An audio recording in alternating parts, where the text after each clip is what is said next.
Olá, irmãos e irmãs, muito bem-vindos a mais um momento de meditação do Santo Evangelho com o Padre Luciano de Almeida, hoje sábado, dia 18 de janeiro, primeira semana do Tempo Comum.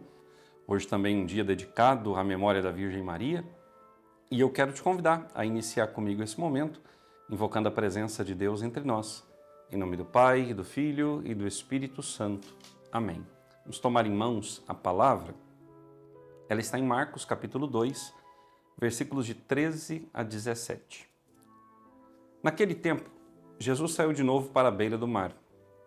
Toda a multidão ia ao seu encontro e Jesus os ensinava.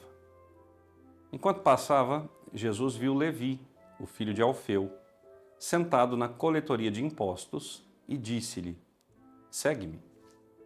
Levi se levantou e o seguiu. E aconteceu que, estando à mesa na casa de Levi, muitos cobradores de impostos e pecadores também estavam à mesa com Jesus e seus discípulos. Com efeito, eram muitos os que o seguiam. Alguns doutores da lei, que eram fariseus, viram que Jesus estava comendo com pecadores e cobradores de impostos. Então, eles perguntaram aos discípulos: "Por que ele come com os cobradores de impostos e pecadores?" Tendo ouvido, Jesus respondeu-lhes: "Não são as pessoas sadias que precisam de médico, mas as doentes.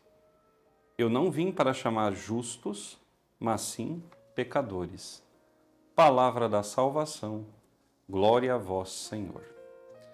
Irmãos e irmãs, hoje nós estamos vendo o chamado de Mateus, Levi, pela ótica de Marcos. É Marcos quem escreve sobre o chamado de Mateus evangelista. Cobrador de impostos, filho de Alfeu, de uma família humilde, mas que ascendeu socialmente pelo salário que tinha como cobrador. Era considerado por todos um traidor, um impuro, alguém que compactuava com a exploração romana. Ou seja, era um marginalizado, tão marginalizado quanto um leproso. Ele não era excluído do convívio social, mas era excluído do convívio com os seus mais próximos, sobretudo com aqueles que eram muito religiosos, aqueles que se consideravam santos e puros. Mateus tinha uma rede de convívio, mas não uma rede de pessoas que o amavam.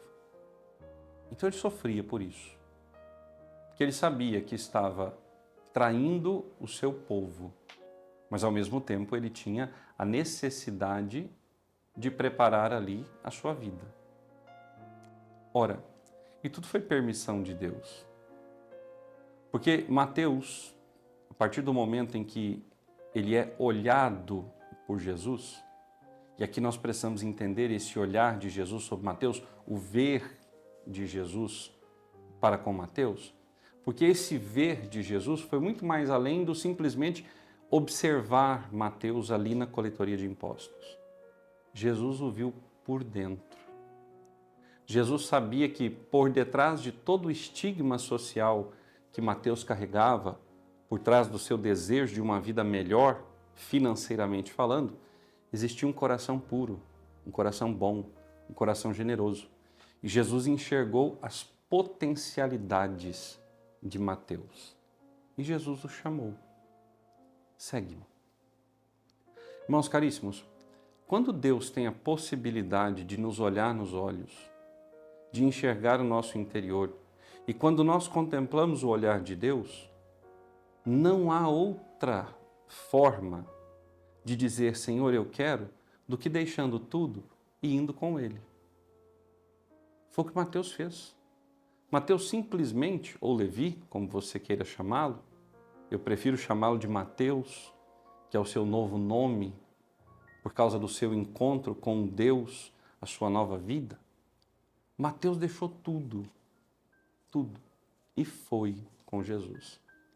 Mas vejam, aqui eu quero te fazer entender também que Deus permitiu todo esse caminho de Mateus, para que Mateus também agora, seguindo Jesus, com parte dos recursos que ele acumulou, pudesse também ajudar na obra de Jesus. O Senhor também precisa contar conosco para a manutenção do seu trabalho, do seu ministério, da sua igreja. Nós queremos que Deus nos cure, que Deus nos perdoe, que Deus nos faça tantas coisas, mas o que nós estamos dispostos a fazer por Deus, pelo seu reino e pela comunidade? Nós precisamos nos perguntar isso também. Precisamos ter isso em mente.